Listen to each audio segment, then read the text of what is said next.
Hi there, so I've just completed this dashboard for a Triumph Spitfire 1500 in right-hand drive, and if you take a close look at this particular dash you might notice something just a little bit different about it.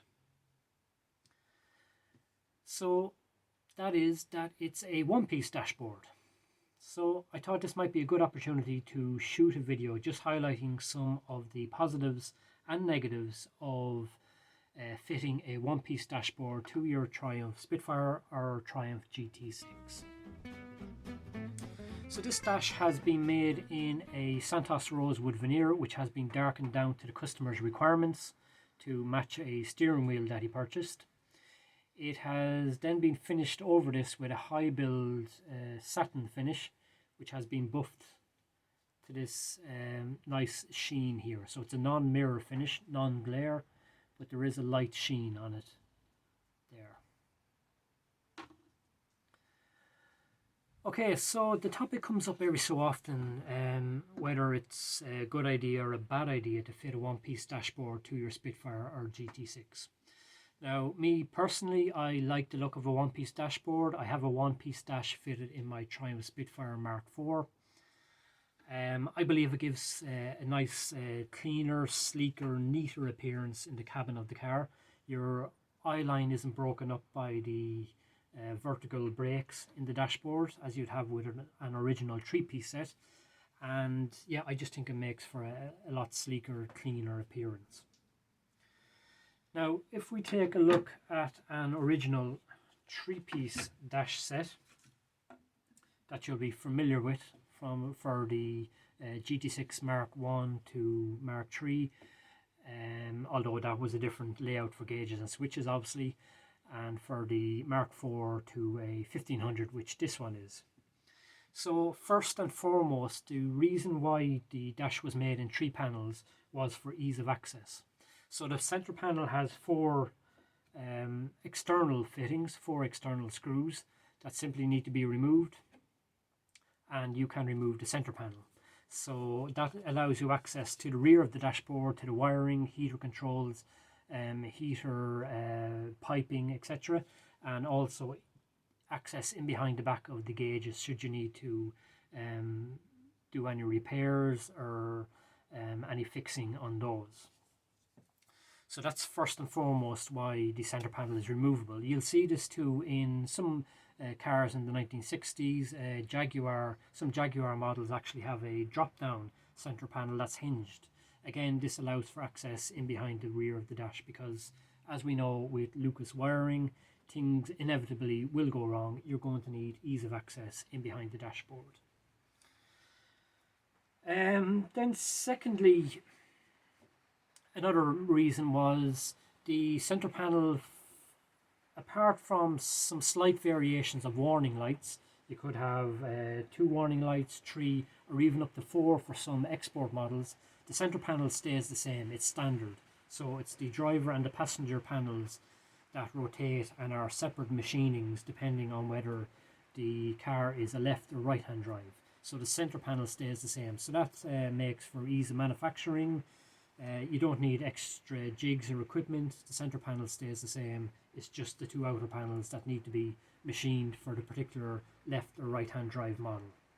And then thirdly, perhaps, it simply makes for a smaller bundle. Once they're made, serial number together, they can be wrapped up, packed or shipped as one small bundle. So it just makes life easier for stacking and shipping. So if we go back to our one-piece dashboard, then obviously you can see that we simply don't have that ease of access with a removable center panel. It's all one piece. So if you do need to get in behind the dashboard, you're going to have to remove the whole dash. Now, to make life easier, should you need to remove the dashboards, I supply my dashboards with threaded studs and wing nuts attached. So instead of having to get up behind the dash with a socket or a spanner, you simply have to get up with your hand and remove the wing nuts. So there's one there, one there,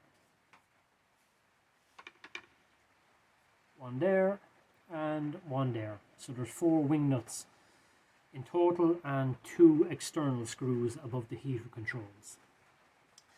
So yeah, it is a bit more work having to remove a complete dashboard, but you have to figure out whether the style, whether the cleaner presentation of a one-piece dash outweighs the negative of possibly having to remove the whole dash, so you need to get in behind to do any repairs, any alterations or any upgrades. So generally what I would recommend to anybody who is thinking of fitting a one-piece dashboard to your Spitfire or GT6, and my apologies, it's raining quite hard outside, so you might hear it as a bit of interference. Yeah, so what I'd recommend if you're thinking of fitting a one-piece dashboard to your GT6 or Spitfire, once you have the original dashboard removed, is to make sure and go through all the wiring. If there's any dodgy repairs or alterations in there, take the time to clean them up. Check the wiring, make sure there's nothing cracked, frayed, etc. Get some wire wool and a set of pliers. Give all the spade contacts and male and female, give them a good clean down, freshen them up and give them a bit of a squeeze. The female contacts, give them a bit of a squeeze so that you just get an extra tight bite on the back of the instruments once they go back in. So you're essentially looking to potentially and hopefully cut down any need to get in behind the dashboard, or hopefully not have to remove it at all. So that's this particular dashboard. Okay, so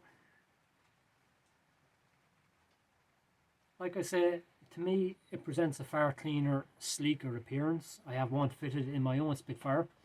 It's caused me no issues to date. I've seen it mentioned that the reason why Triumph didn't use one-piece dash in the Spitfire and GT6 was because the dash would crack or split. If we look at TR6s from the TR4 up to the TR6 and the Hurled models and Vitesse, they all had a one-piece full-length dashboard fitted, and I've never encountered any issues as regards cracking or splitting of the wood, certainly with the finish, but that comes down to age and just delamination, but certainly the dashboards haven't split. So I'll leave that thought with you. Maybe a one-piece dashboard is for you, maybe it isn't. If you're interested in having one like this made, give me a shout. I'm always happy to help and discuss your options. And thanks very much for watching.